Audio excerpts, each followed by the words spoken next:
Man from the South. It was almost 6 o'clock, so I thought I'd buy a beer and go out and sit by the swimming pool and have a little evening sun. I went to the bar and got the beer and carried it outside and wandered down the garden.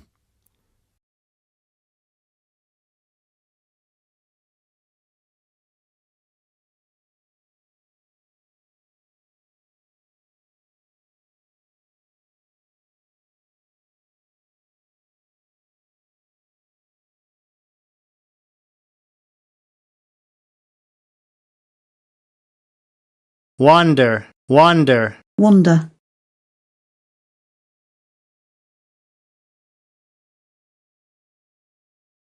To the bar and got the beer and carried it outside and wandered down the garden. It was a fine garden, and there were plenty of chairs around the pool. There were white tables and huge brightly coloured umbrellas and sunburned men and women sitting around in bathing suits. In the pool itself there were 3 or 4 girls and about a dozen boys, all splashing about and making a lot of noise.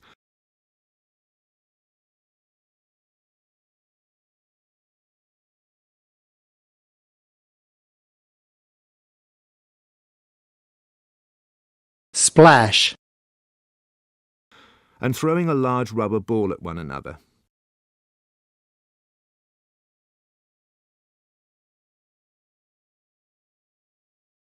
Rubber.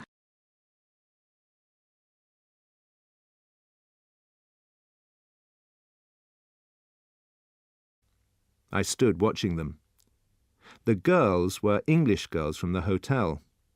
I didn't know about the boys, but they sounded American, and I thought they were probably young sailors from the American ship which had arrived in harbour that morning. I went over and sat down under a yellow umbrella, where there were 4 empty seats, and I poured my beer and settled back comfortably with a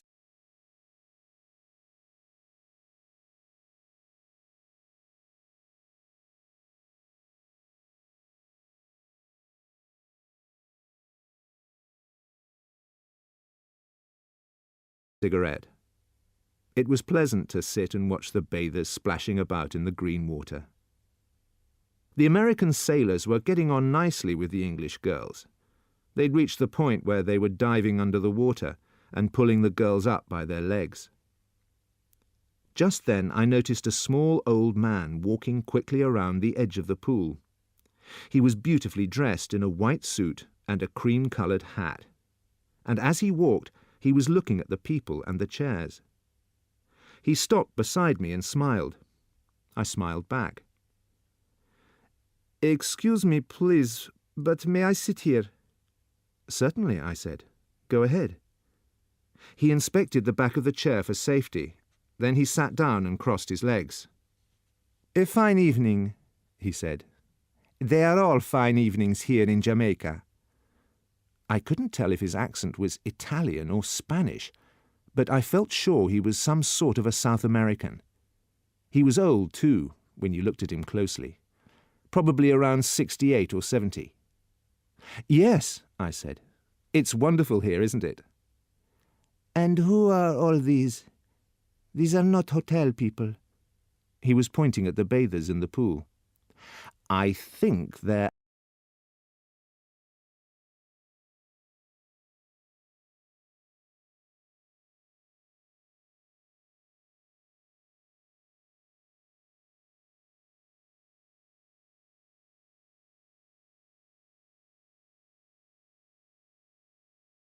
American sailors," I told him. "Of course they are Americans. Who else in the world is going to make as much noise as that? You are not American, no?" "No," I said, "I am not." Suddenly one of the young sailors was standing in front of us. He was still wet from the pool, and one of the English girls was standing there with him. "Are these chairs free?" he said. "Yes," I answered. "Mind if I sit down?" "Go ahead." "Thanks," he said. He had a towel in his hand, and when he sat down he unrolled it and produced a packet of cigarettes and a lighter. He offered the cigarettes to the girl, but she refused. Then he offered them to me, and I took one. The old man said, "Thank you, no, but I think I will have a cigar." He took a cigar out of his pocket. Then he produced a knife and cut the end off it. "Here, let me give you a light." The American boy held up his lighter. "That will not work in this wind." "Sure it'll work. It always works." The old man removed the cigar from his mouth, moved his head to one side, and looked at the boy. "Always?" he said slowly. "Sure, it never fails. Not with me, anyway." "Well, well. So you say this famous lighter never fails. Is that what you say?" "Sure," the boy said. "That's right." He was about 19 or 20, with pale skin and a rather sharp nose. He was holding the lighter in his hand, ready to turn the little wheel. He said, "I promise you, it never fails." "One moment, please." The hand that held the cigar came up high as if it were stopping traffic. "Now just one moment." He had a curiously soft voice and kept looking at the boy all the time. He smiled. "Shall we not make a little bet on whether your lighter lights?" "Sure, I'll bet," the boy said. "Why not?" "You like to bet?" "Sure, I'll always bet." The man paused and examined his cigar. And I must say I didn't much like the way he was behaving. It seemed he was trying to embarrass the boy.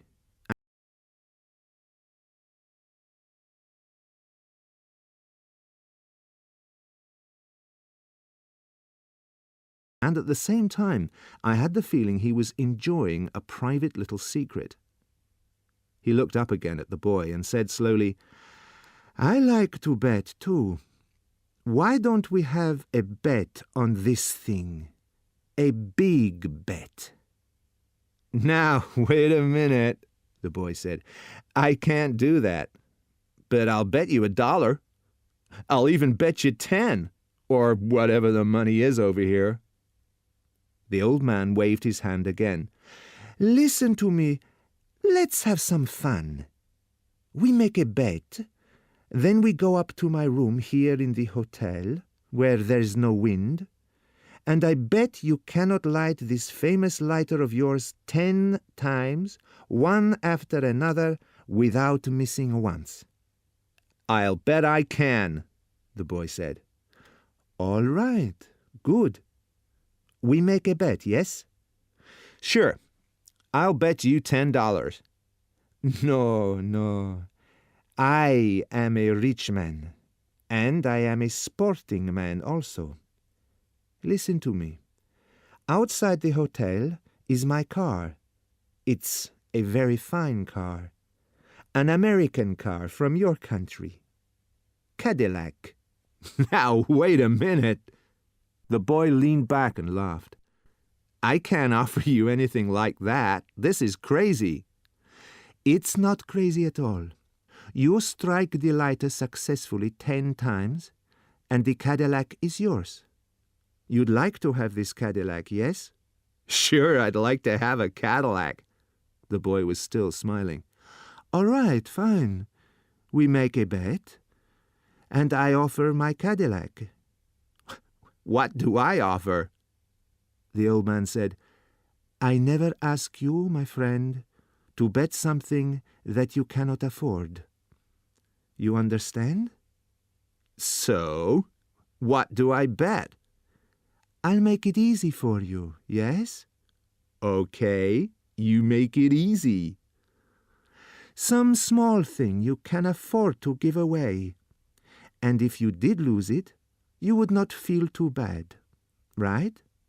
"Like what?"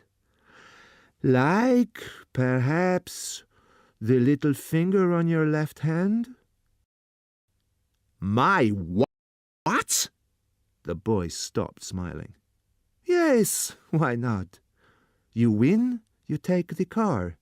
You lose, I take the finger." I don't understand. How do you mean, you take the finger? I chop it off. That's crazy.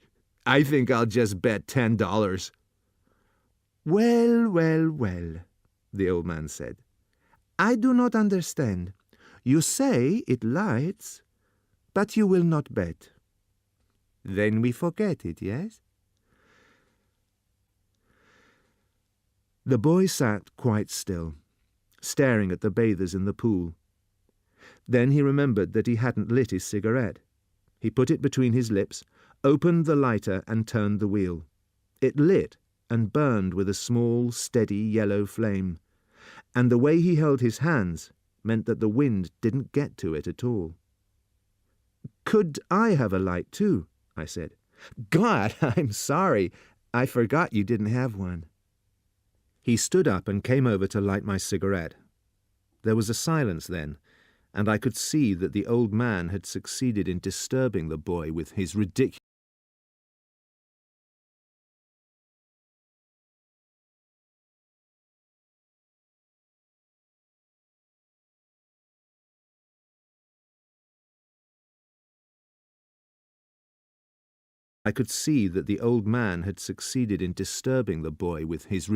suggestion.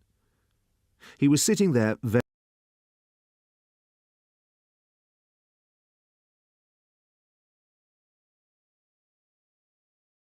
very still, obviously tense. Then he started moving about in his seat and rubbing his chest and stroking the back of his neck. Finally, he placed both hands on his knees and began tapping his fingers against them. Soon he was tapping with one of his feet, too, and began tapping his fingers against them. Soon he was tapping with one of his feet, too. "Now, just let me check I understand," he said at last. "You say we go up to your room, and if I make this lighter light 10 times, one time after another, I win a Cadillac. If it misses just once, then I lose the little finger of my left hand. Is that right?" "Certainly. That is the bet. But I think you are afraid." "What do we do if I lose? Do I have to hold my finger out while you chop it off?" "Oh, no. That would not be good. And you might refuse to hold it out. What I would do is tie one of your hands to the table before we started, and I would stand there with a knife, ready to chop the moment your lighter missed." "How old is the Cadillac?" "How old? It is last year's. Quite a new car. But I see you are not a betting man. Americans never are." The boy paused for a moment, and he glanced first at the English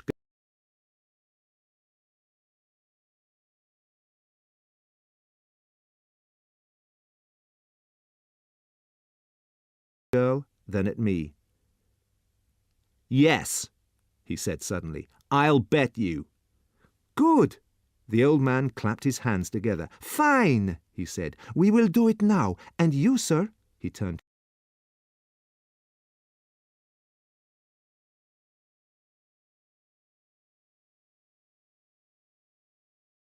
Clap.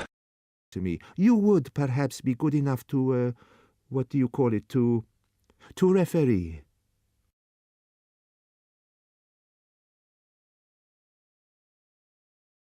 "Well," I said, "I think it's a crazy bet. I don't like it very much." "Neither do I," said the English girl. It was the first time she'd spoken. "I think it's a stupid, ridiculous bet." "Are you serious about cutting off this boy's finger if he loses?" I said. "Certainly I am. Also about giving him my Cadillac if he wins. Come now. We will go to my room." "Would you like to put on some clothes first?" he said to the boy. "No," the boy answered. "I'll come like this." Then he turned to me. "I'd consider it a favor if you'd come along as a referee." "All right," I said. "I'll come along, but I don't like the bet." "You come too," he said to the girl. "You come and watch." The old man led the way back through the garden to the hotel. He was excited now, and that seemed to make him walk with more energy. "Would you like to see the car first? It's just here." He took us to a pale green Cadillac. "There it is, the green one. You like?" "That's a nice car," the boy said. "All right. Now we will go up and see if you can win her." We all went up the stairs and into a large, pleasant double bedroom.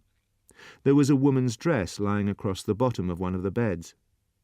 "First," he said, "let's have a little drink." The drinks were on a small table in the far corner, all ready to be poured, and there was ice and plenty of glasses. He began to pour the drinks, and then he rang the bell, and a little later there was a knock at the door, and a maid came in. "Ah," he said, putting down the bottle and giving her a £1 note. "You will do something for me now, please. We are going to play a little game in here, and I want you to go off and find for me 3 things.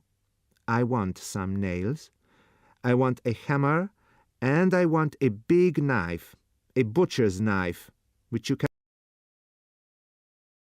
Butcher.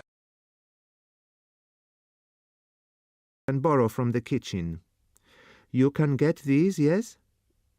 "A butcher's knife?" The maid opened her eyes wide. "You mean a real butcher's knife?" "Yes, of course. Come on now, please. You can find those things surely for me." "Yes, sir, I'll try. I'll try to get them." And she went.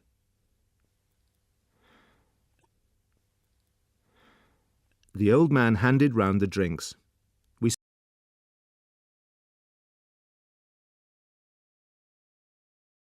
stood there drinking. The boy, the English girl, who watched the boy over the top of her glass all the time, the little old man with the colourless eyes standing there in his elegant white suit, drinking and looking at the girl. I didn't know what to think about it all. The man seemed serious about the bet, and he seemed serious about the business of cutting off the finger. But what would we do if the boy lost? Then we'd have to rush him to hospital in the Cadillac that he hadn't won. It would all be a stupid, unnecessary thing, in my opinion. "Before we begin," the old man said, "I will present to the referee the key of the car."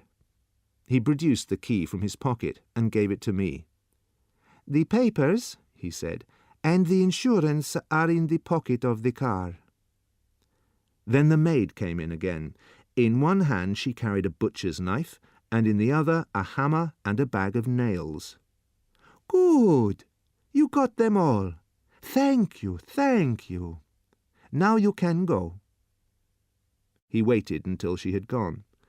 Then he put the things on one of the beds and said, "Now we will prepare ourselves, yes?" The old man moved the little hotel writing desk away from the wall and removed the writing things. "And now," he said, "a chair." He picked up a chair and placed it beside the table. "And now the nails. I must put in the nails." He fetched the nails and began to hammer them into the top of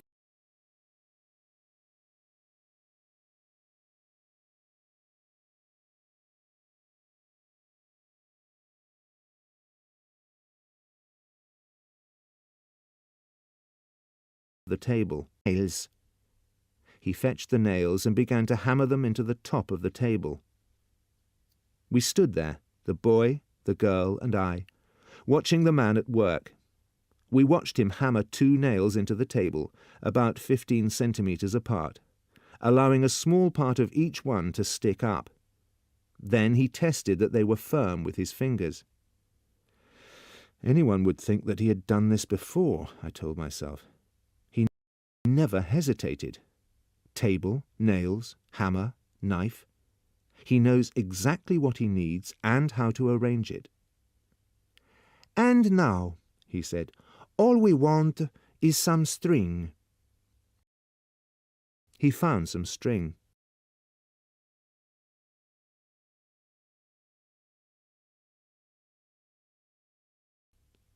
All right. At last we are ready. Will you please sit here at the table? He said to the boy. The boy sat down. Now place the left hand between these two nails. The nails are only so that I can tie your hand in place. All right, good. Now I tie your hand securely to the table, like that. He tied the string around the boy's wrist, then several times around the wide part of the hand. Then he tied it tightly to the nails. When he finished, it was impossible for the boy to pull his hand away, but he could move his fingers. Now, please, make a fist, all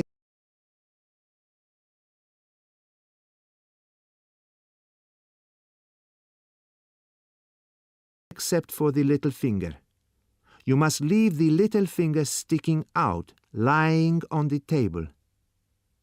Excellent, excellent. Now we are ready. With your right hand, you light the lighter. But one moment, please.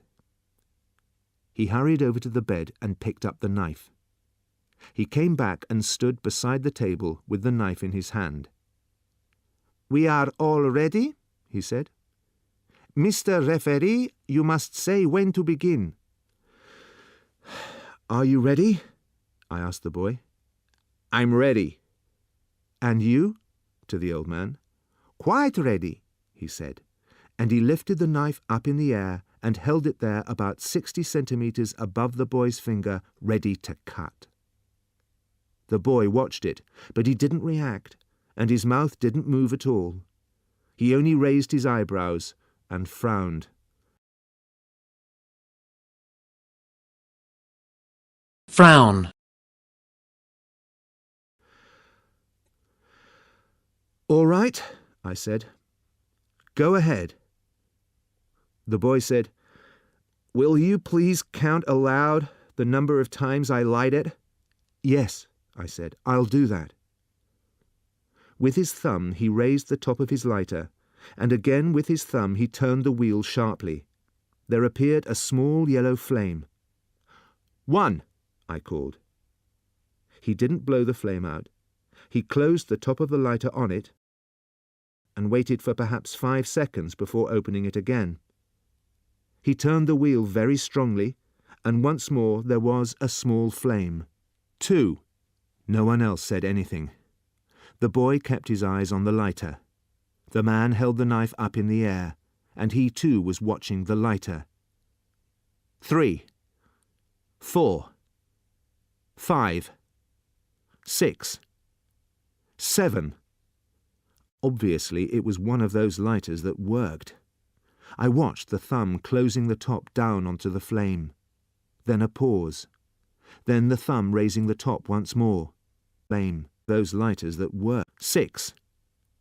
7. Obviously it was one of those lighters that worked. I watched the thumb closing the top down onto the flame. Then a pause. Then the thumb raising the top once more. The thumb did everything. I took a breath, ready to say 8. The thumb turned the wheel. The little flame appeared. 8, I said. And as I said it, the door opened. We all turned, and we saw a woman standing in the doorway. A small black-haired woman, rather old, who stood there for about 2 seconds, then rushed forward shouting, "Carlos! Carlos!" She grabbed his wrist, took the knife from him, threw it on the bed, took hold of the man by his jacket, and began shaking him with great strength, talking to him fast and loud and fiercely all the time. Fierce. In some Spanish-sounding language. She pulled the old man across the room and pushed him backwards onto one of the beds. "I am sorry," the woman said. "I am so terribly sorry that this should happen." She spoke almost perfect English. "It is too bad," she went on. "I suppose it is really my fault. For 10 minutes I left him alone to go and have my hair washed, and I come back, and he is doing it again." The boy was untying his hand from the table.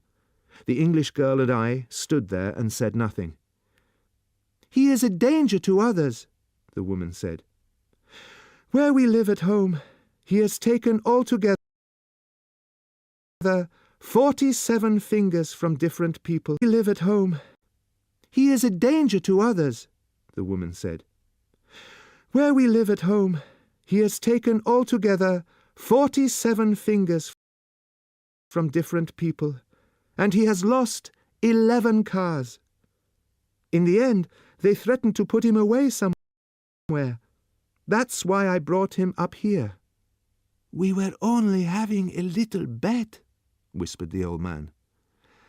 "I suppose he bet you a car?" the woman said. "Yes," the boy answered. "A Cadillac."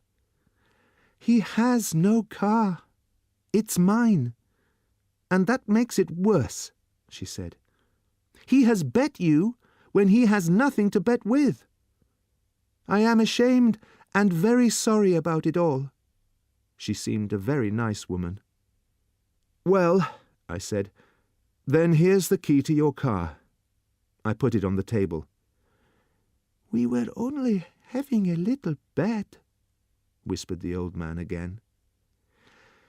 "He hasn't anything left to bet with," the woman said.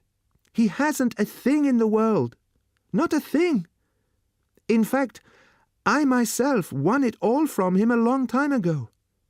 It was hard work, but I won it all in the end." She looked up at the boy and she smiled, a slow, sad smile. And she came over and put out a hand to take the key from the table. I can see it now, that hand of hers. It had only one finger on it, and a thumb hand from him a long time ago. It was hard work, but I won it all in the end." She looked up at the boy and she smiled, a slow, sad smile. And she came over and put out a hand to take the key from the table. I can see it now, that hand of hers. It had only one finger on it, and a thumb.